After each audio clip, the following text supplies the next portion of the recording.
संगीत सरिता।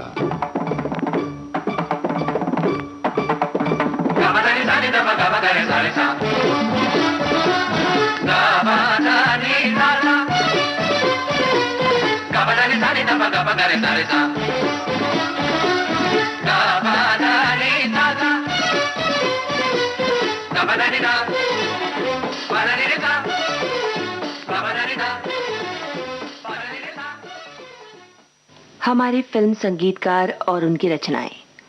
आइए आज सुने इस श्रृंखला की 5वीं कड़ी।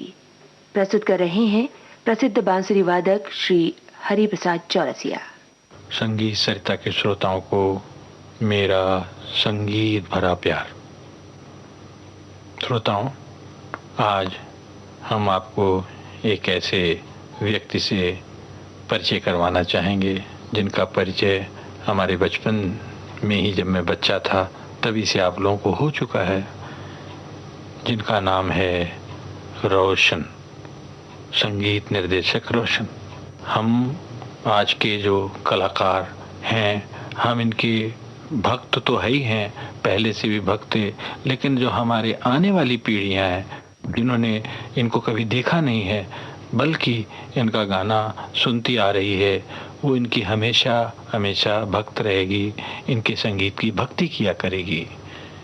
इनमें से ये संगीत क्षेत्र के सबसे बड़े नामी संगीत निर्देशक हैं रोशन। रोशन साहब से भी मेरी मुलाकात 1962 में ही हुई, जब मैं बम्बई आया। जब मैंने मदन मोहन जी के साथ काम करना शुरू किया तो उनके जो अरेंजर थे, म्यूज़िक अरेंजर मास्टर सोनिक, उन्होंने रोशन जी को जाके कहा कि एक अच्छा बांसुरी वादक एक बच्चा आया है, वो मदन जी के साथ काम कर रहा है, उसको भी क्यों ना बुलाया जाए रिकॉर्डिंग में। मैं गया, मैं इनसे मिला। पहले तो बड़े सीरियस रहे, चुपचाप बैठे रहे, देखते रहे मुझे। फिर बाद में मास्टर सोनिक ने कुछ पीसेस दिए, फिर भी देखते रहे, मैं बजाता रहा। फिर उसके बाद सुनते रहे, फिर भी सीरियस रहे। फिर बाद में मुझसे कहा ज़रा मेरे नज़दीक आना। मैं गया, बोले हम हर रिकॉर्डिंग में रखेंगे, अगर जो हमारे यहाँ का सबसे कम रेट है वो लोगे तो। मैंने कहा क्या, मेरे समझ में नहीं आया, मुझे मालूम नहीं आप क्या बात कर रहे हैं। बोले नहीं, एक रेट होता है जिसमें 62 रुपये और 8 आने मिलते हैं। तो मुझे इतनी ज़ोर से हंसी आई। मतलब उनका एक स्वभाव ऐसा था कि बच्चों के साथ में बच्चों की तरह और बुज़ुर्गों के साथ में बुज़ुर्गों की तरह, और हमेशा बड़े खुश मिजाज थे। वो खुद सराज बजाया करते थे। और जब उनकी ताजमहल पिक्चर चल रही थी तभी उन दिनों मैं बम्बई में था, तो उन्होंने भी ऐसे ही कह दिया कि जब तुम फ्री रहा करो तो मेरी रिकॉर्डिंग में आ जाया करो और जहाँ अच्छा लगे वहाँ बजा लिया करो। तो उन समय पंडित राम नारायण जी भी काम करते थे उनके साथ में। तो जब भी कोई पीस हो सारंगी का तो मुझे कहें कि बांसुरी भी इसके साथ बजाओ, और जब भी बांसुरी का कोई पीस हो तो राम नारायण जी को कहें आप बजाना। तो वैसे हम दोनों ही इनके साथ में हर रिकॉर्डिंग में होया करते थे। और जब ये ताजमहल पिक्चर चल रही थी उनकी, ये एक बड़ी हिस्टोरिकल पिक्चर थी, तो मुझे याद है उनका गाना महबूब स्टूडियो में रिकॉर्डिंग हो रहा था और मैं वहाँ था उस रिकॉर्डिंग में। तो जो भी पीसेस आए बांसुरी के वो मैंने ही बजाया है। उस पिक्चर का गाना इतना मशहूर हुआ, और उस गाने की ख़ास बात ये है कि गाना तो अच्छा था ही, लेकिन रोशन जी की एक ख़ास बात ये थी कि जब वो अपने गाने के ऊपर रिहर्सल में बैठा करते थे तो उसके संगीत के बारे में, किसके गाने की पहली लाइन में क्या क्या संगीत होना चाहिए, दूसरी लाइन में क्या संगीत होगा, अस्थाई होने के बाद क्या संगीत होगा, और अंतरे शुरू होने के पहले क्या होगा, मतलब सारा कुछ वो खुद ही किया करते थे और अपने अरेंजर को लिखा के और म्यूजिशियन के साथ में उसकी रिहर्सल करवाया करते थे। तो मुझे याद है जब जो वादा किया था तो निभाना पड़ेगा, इस गाने की रिहर्सल हो रही थी। मुझे सही माने में गाना तो है ही है अच्छा, लेकिन सबसे बड़ी जो इसमें अदा है वो है म्यूज़िक की। म्यूज़िक में भी खासकर सबसे बड़ी, उससे भी ज़्यादा अदा है रिदम की। रिदम इतनी खूबसूरती से इसमें जो ब्रेक हुआ है, इसमें जो पिकअप लिया गया है, इसमें जो ठेका दिया गया है, और इसमें जो बीच बीच में एक फिलर आए हैं म्यूजिक के, आज तक इतना खूबसूरत। और मुझे लगता है इन्हीं बातों से इस गाने की पॉपुलैरिटी बहुत ज़्यादा बढ़ गई। मैं इतने दिन से फिल्मी गाने सुनता हूँ, खुद करता भी हूँ, लेकिन इतना सुंदर रिदम का ब्रेक और इतना सुंदर रिदम का पिकअप बहुत कम गाने में ऐसा सुनने में आता है। और वो आया इसलिए कि रोशन जी खुद बैठ के इस काम को भी किया करते थे। जो काम अरेंजर करते हैं वो रोशन जी अपने गाने में खुद ही अपने गानों का अरेंजमेंट किया करते थे। लीजिए सुनिए। जो वादा किया वो निभाना पड़ेगा, रोके जमाना चाहे रोके खुदाई तुमको आना पड़ेगा। जो वादा किया वो निभाना पड़ेगा।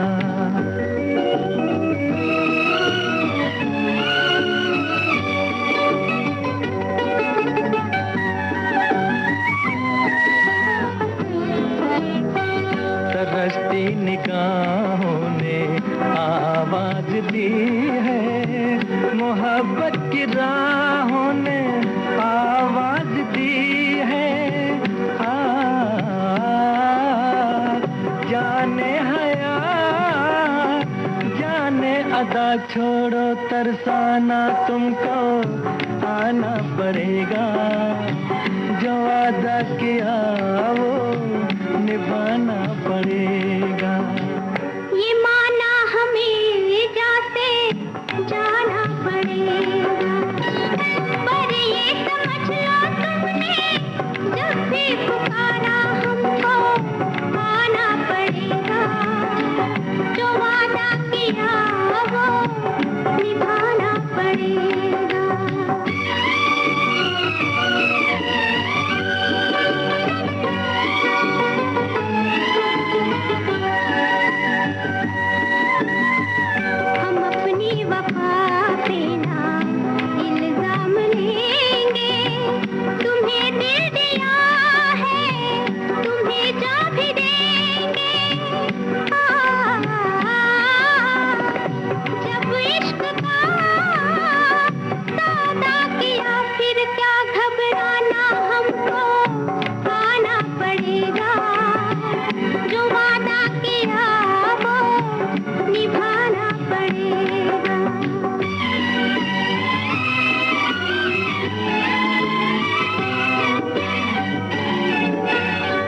चमकते हैं जब तक ये चांद और तारे, न टूटेंगे अब अहदो पैमा हमारे।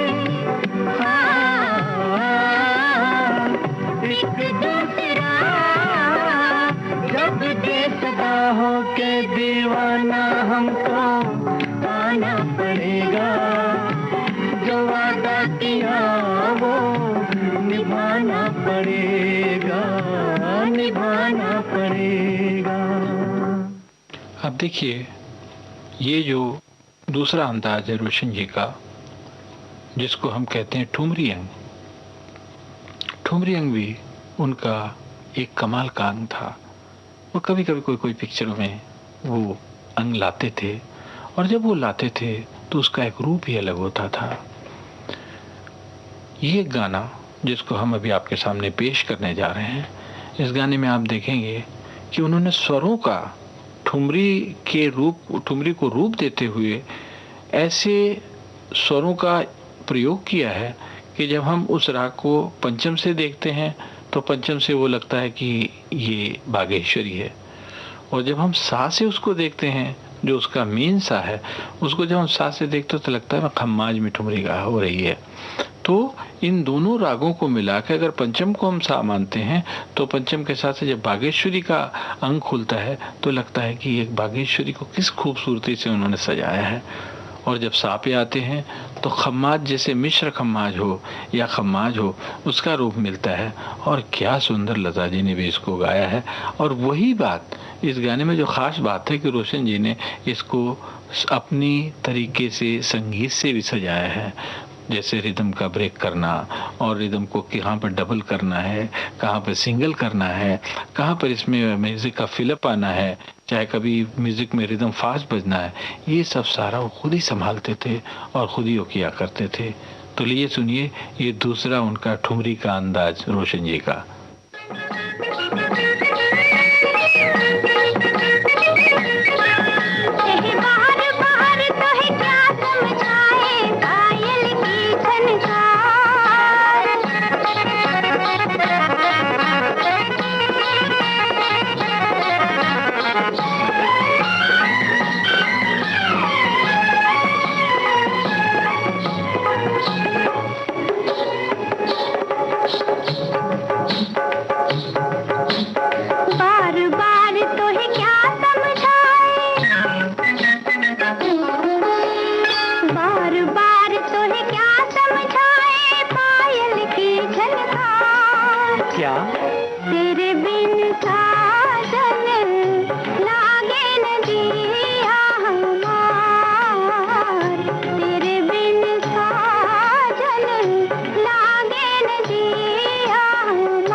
इशारे चंदा सा सवार क्या तो है सजनी ले चलूं नदिया के पार। तेरे बिन साजन लागे नदिया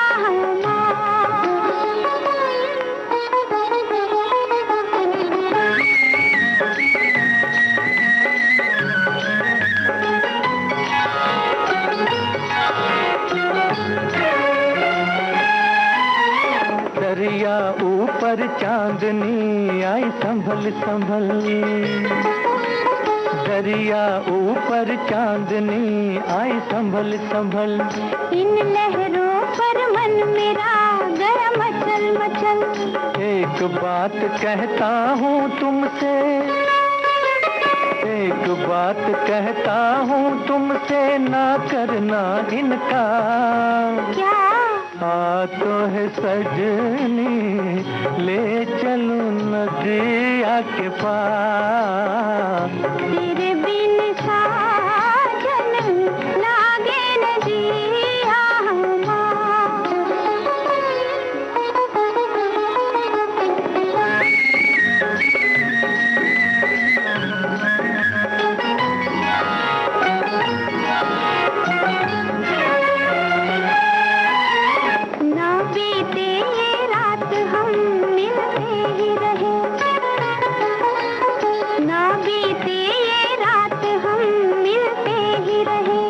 बस तारों की छाँव में चलते ही रहे। नाम तेरा ले लेकर गाए, नाम तेरा ले लेकर गाए, धड़कन का हर तार। क्या